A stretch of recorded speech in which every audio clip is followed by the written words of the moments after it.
put me out, mother. Get the out of my gym. No. I beat your mother. I used to 41. You know what? 41-1. You can find your. Let me go. I'm gonna talk right here. Huh? What do you tell Floyd Mayweather? Oh, because he's wetting your own. Be a man, like, you know.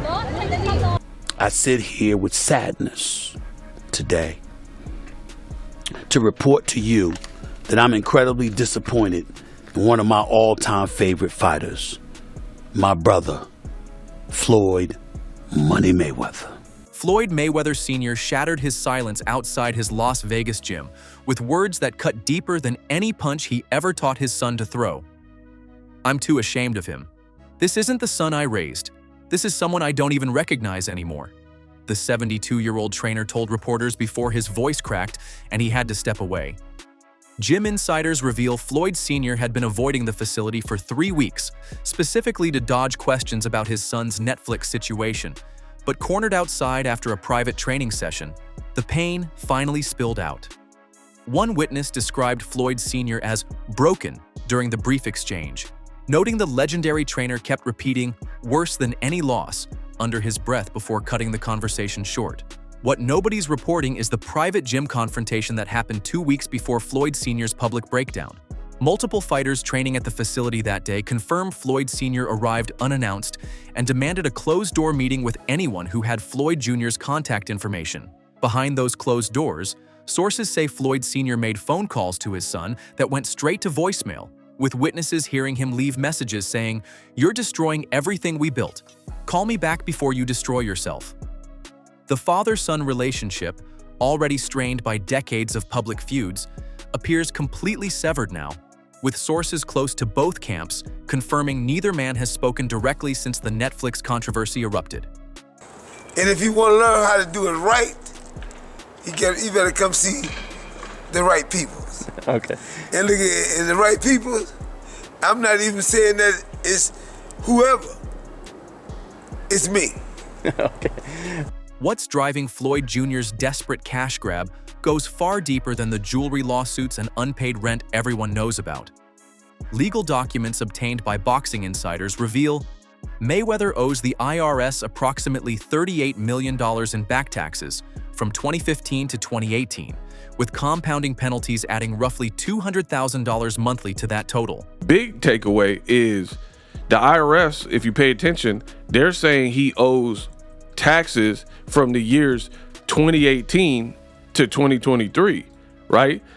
That's right after he retired and presumably stopped working with Al Heyman and Showtime. Beyond the tax debt, Mayweather's exhibition business model has collapsed. The Mike Tyson fight was postponed indefinitely due to financial disagreements over the purse split, which translates to promoters refusing to pay Mayweather his asking price.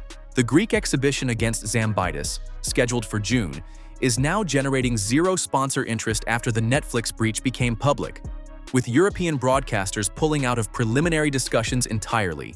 Boxing financial analyst David Mayo told ESPN the harsh reality: Floyd's exhibition value plummeted 70% overnight when Netflix exposed him as a contract risk. Nobody wants to invest millions in a fighter who might take deposits and ghost them.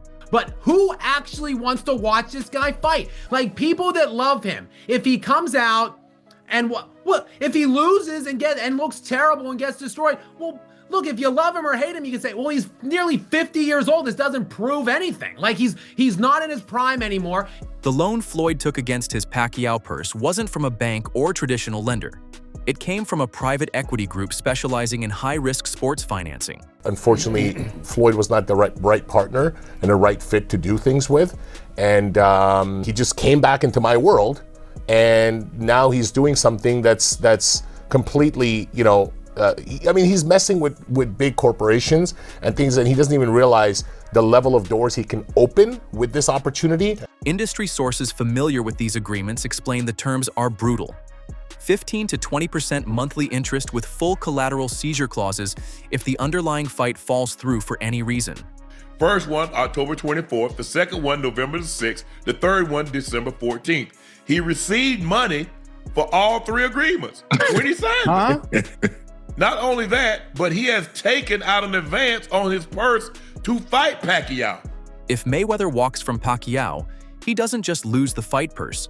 The lender can legally seize his Las Vegas mansion, his fleet of luxury vehicles titled in his name, and his remaining liquid assets as collateral recovery. Floyd thought he was gaming the system by borrowing against money he never planned to earn. Now he's trapped. Fight Pacquiao and risk the zero, or don't fight and lose everything to the lender, one financial source explained. But you're not paying off properties that are getting foreclosed on. You owe millions upon millions of dollars to the IRS. You're buying assets that don't appreciate. You're having to sell back things and close businesses. You are not paying rent on spots in New York, on private jets, that one of which he had to already sell. The boxing world's reaction reveals how completely Mayweather has burned bridges across the entire sport. Robert Garcia didn't just criticize the breach.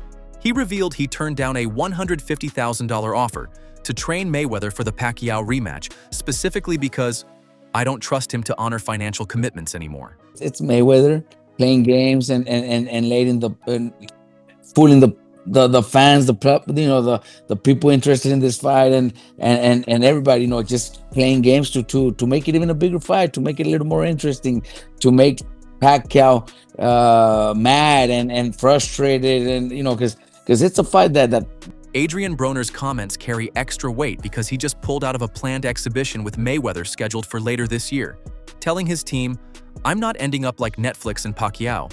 I could be around Floyd. Don't get me wrong. I love being around him. He cool to me, cool dude, whatever. But I can't be around him that long because he gonna do something that ticks me off. He gonna do something that tick me off, and I ain't the type that hold it in like his people that he pay and that work for him. Oscar De La Hoya went nuclear during a Golden Boy Promotions meeting, telling staff, "Floyd Mayweather Sr. taught me everything about the shoulder roll. Watching his son destroy that legacy for a few million he already spent is the saddest thing I've seen in boxing." All the news on Mayweather, Pacquiao, potentially falling apart. I mean, I have to say this, Mayweather, come on, dude. Fight a real fight. You're still trying to protect your O. Yes, you're 50-0 on paper, but people know you've lost. Freddie Roach revealed he's already preparing Pacquiao for a replacement opponent, with names like Terrence Crawford and Errol Spence Jr. being discussed as backups if Mayweather officially walks. Daryl, Mayweather's going down. You're gonna lose all your money. What fans don't realize is that Roach has been training Pacquiao under the assumption Floyd backs out, telling Filipino media, "We're preparing for Floyd, but we're also preparing for the reality that Floyd's scared." Joe Rogan's podcast episode about Mayweather's finances drew 8.3 million views in 48 hours, with Rogan breaking down the math. Floyd owes $38 million to the IRS, millions to jewelers, $1.5 million to Logan Paul, hundreds of thousands in rent, and now potentially $100 to $300 million to Netflix and Pacquiao. The man is drowning. And even as much money as he's made in his career, which he's probably made as much, if not more money than any boxer ever, like there's all these lawsuits, like he hasn't been paying things and he owes money on this and owes money on that, and it's like, and then he's got to come out of retirement. Yeah, that's tough. Yeah. Stephen A. Smith revealed on First Take that he personally reached out to Mayweather's camp for comment and was told, "Floyd doesn't recognize this as a breach because he never intended to fight Pacquiao as a pro fight, regardless of what he signed." I called just right away. What happened? What happened? Like what? That's not what we signed. Like we signed a real fight. So and he got his advance. Why he's announcing like this propaganda exhibition, that blah blah blah, everything like that. That statement, if accurate, transforms this from a contract dispute into potential fraud, signing agreements with explicit terms you never intend to honor while accepting money based on those terms. Legal experts watching the case explain that Mayweather's public statements to Vegas Sports Today created an evidentiary goldmine for prosecutors if this becomes a criminal matter. There's a disagreement in terms of whether this is a real fight or an exhibition, but really that's really falling on the side of Mayweather, since apparently he already signed the contracts, the deal was already done, he took some advances apparently on the actual agreed upon terms of the contract. Former federal prosecutor Angela Chen told Boxing Scene, The moment Floyd said this is not actually a fight, it's an exhibition on camera, after signing contracts stating the opposite and taking advances, he handed prosecutors everything they need for a fraud case. If he decides to walk away from it, there's going to be repercussions. There's going to be, I think the way he phrased it was there's going to be problems. And clearly he's talking about legal maneuvers that would take place against Floyd. And he's calling his bluff. He's like, look, you can either engage in this fight that you have signed for, or I'll see you in court. The 8 to 9 figure penalty range everyone keeps repeating misses the real story. That's just the Pacquiao contract. Netflix can pursue separate damages for reputational harm, with legal estimates placing their independent claim anywhere from $50 million to $200 million based on subscriber disappointment and promotional costs already incurred. The Sphere venue can sue for promotional damages and lost ticket sales, potentially another $20 to $40 million.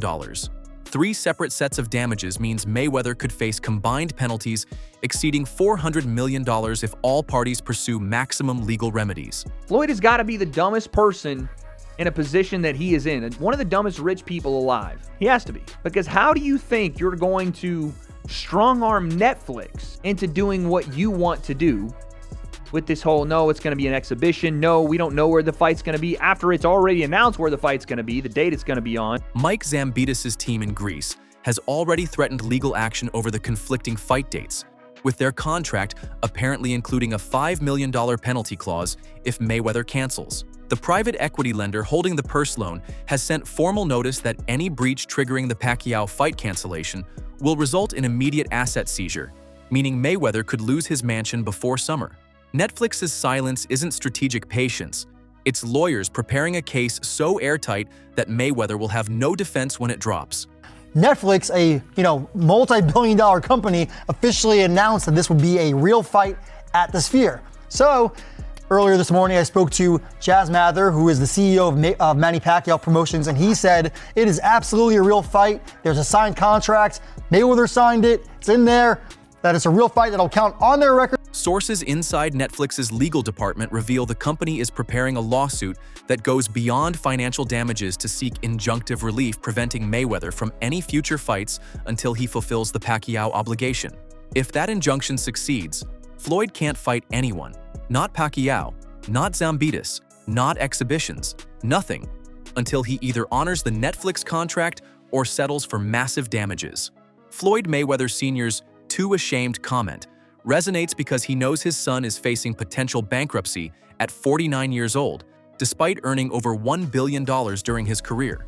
Gym sources say Floyd Sr. told other trainers, "My son made $1 billion and might lose everything because he was too scared to risk one more fight. That's not a fighter. That's a coward." The harshest assessment came from an unnamed former Mayweather Promotions executive who told Boxing Scene, "Floyd spent 20 years building a reputation as the smartest businessman in boxing. He destroyed that reputation in 20 seconds at a meet and greet because he's terrified of Manny Pacquiao. For Floyd Jr., the walls are closing fast. Honor the contract and risk the zero, or face financial devastation that could erase $1 billion career in legal judgments and asset seizures. And that's all for now. For the very best updates on news, moments, events, and actions in the world of boxing, stay by subscribing to our YouTube channel, and don't forget to turn on notifications to get notified when we drop quality contents like this. Until next time, peace out.